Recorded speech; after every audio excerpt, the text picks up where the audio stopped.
The ending to Dark Souls is unlike pretty much anything I've ever played. The entire game has been a struggle against larger-than-life beings in awe-inspiring locations. After traveling to the remains of Lost Izalith, descending to the Abyss and the New Londo ruins, traversing the accursed Tomb of the Giants, and ascending through the Dirk's archives, I found myself back at Firelink Shrine one last time, preparing to face down the man with incalculable levels of infamy. Gwyn, Lord of Cinder, the man who seized power from the First Flame and led a righteous war against the dragons of the land. It was time to deposit the 4 great souls of his former compatriots and take my shot at facing the man of legend. When the doors open, there's a moment of quiet, an odd sense of serenity. It feels almost as a transition in between life and death for the Knights of Gwyn. We watch as their translucent ghosts traverse the area. Upon reaching the bottom of the staircase, the full view of the kiln of the First Flame comes into view, and instead of something spectacular and majestic like Anor Londo,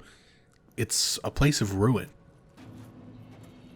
In an effort to keep the flame alive and stave off the Age of Dark, this once magical place has been turned to ash and charred remains. The place is devoid of life save for a few loyal Black Knights of Gwyn who knowingly followed their king into this place to preserve the Age of Fire. The trek to Gwyn is not a grand finale through an extravagant level with extremely challenging enemies, but rather a somber walk through a dead land facing only the ghosts of Gwyn's knights. When finally coming face to face with Gwyn, the Lord of Cinder, he doesn't receive a cutscene. All the other Lord Souls, minus the 4 kings, receive dazzling introductions at the beginning of their boss fights. But Gwyn's opening moments are more subdued and personal. Some hypothesize that Gwyn has gone hollow, but I, as well as others, believe he is just too worn down to attempt grandiosity in his current state. He's exhausted from his efforts to keep the First Flame alive at all costs. I've seen what it cost the kiln surrounding it.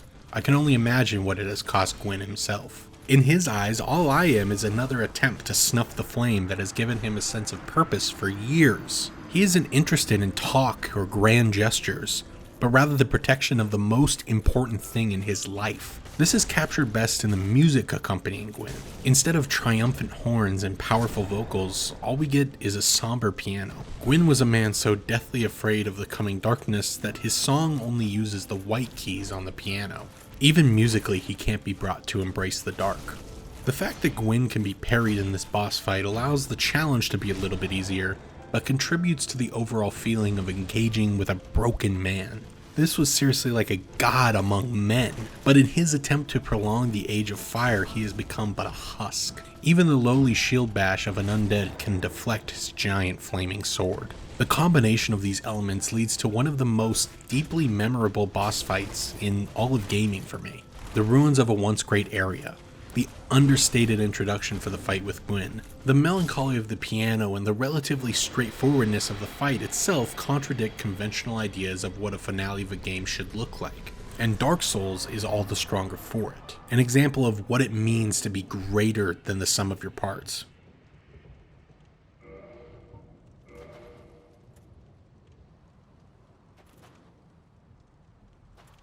After defeating Gwyn, the player is left with a choice: rekindle the flame and prolong the Age of Fire, or simply walk away and let it die, bringing with it an Age of Dark. This decision is one that isn't too clear on what the correct choice is. Rekindling the flame and succeeding Gwyn has been the primary goal of the game since ringing the 2 bells of awakening. However, if this final section of the game has taught us anything, it should be that the First Flame will snuff eventually. It is inevitable. This type of destruction can't go on forever. Even if we take up Gwyn's mantle, we cannot hope to keep it burning.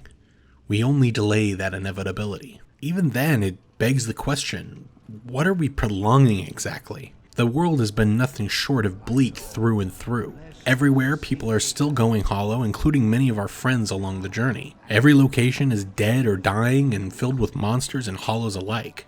Even Anor Londo's splendor is but an illusion created by Dark Son Gwyndolin to feign extravagance in his father's absence. There really isn't anything to save by prolonging the Age of Fire. Bringing about an Age of Dark is left with a more human feeling, that being the dread of the unknown. The Age of Fire has been around so long that few have memories of a time before fire to contrast it to.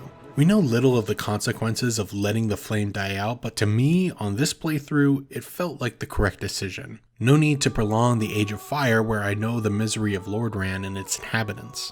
Better to take my chances in the darkness. When the credits roll, we're left with another somber track heavily featuring gentle female vocals. This is like the final melancholic note that has been building ever since the opening of the door at Firelink Altar. This song is called Nameless Song, which at first I interpreted as saying that the song itself didn't have a name. However, the more interesting way of looking at this song is to say that it is the player's song. Despite that when we create our character we give them a name, we never tell our name to anyone in the world. Over the course of the game, many people and places of great importance get their own song. Firelink Shrine, which is our home base, gets some nice relaxing strings, and bosses like Sif get wonderfully intricate music that fit the mood and stakes of the fight. However, throughout the game, the player never gets their own song. In the grand scheme of things, we are never important enough to be worthy of our own unique song. By the time we defeat Gwyn, we have carved out our own story in this world. We have genuinely shifted the course of history. Now is when we get our own song. It's not one of strength or indulgence, but rather a sad but calming footnote to the journey of the chosen undead, the one who resisted hollowing in the face of nearly insurmountable odds. What a special video game this is.